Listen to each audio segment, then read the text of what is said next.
The bid to get African countries at least 2 permanent and 2 non-permanent seats on the United Nations Security Council is gaining momentum.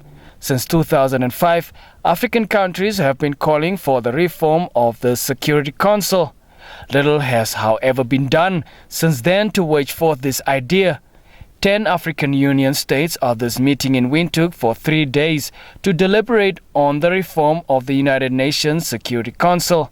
Sierra Leone Minister of Foreign Affairs Samura Kamara, who addressed the Foreign Ministerial Consultative meeting Thursday morning, called on the Committee of 10 Foreign Ministers to come up with new ideas in defending and promoting the common African position.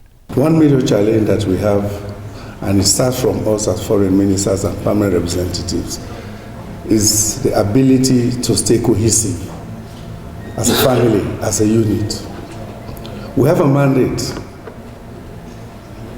The C10 has a mandate to advance, to advocate, to defend the African common position, which is clearly defined. I don't need to define it here.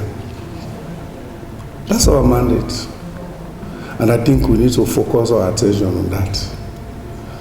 Ask the question, how far have we really gone as foreign ministers to provide concrete advice to our heads of state? It's difficult.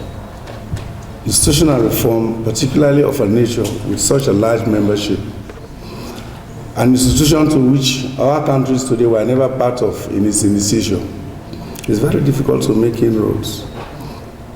But that's why resilience, endurance comes in. A clear understanding. Other interest groups must continue to see Africa as a whole, not a divided Africa.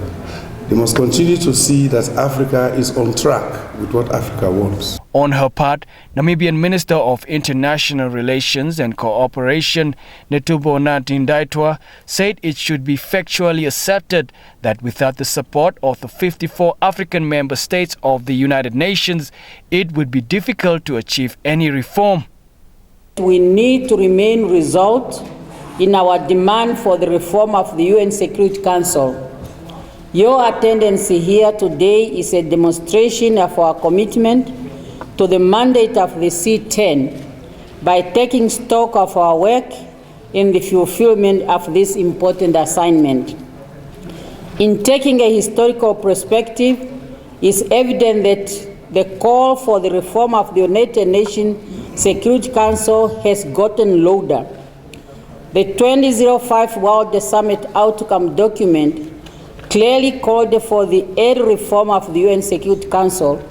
However, it's disappointing to note that since 2005, no substantive progress has been made, as some members of the UN seem to be less interested in the real reform of the Security Council.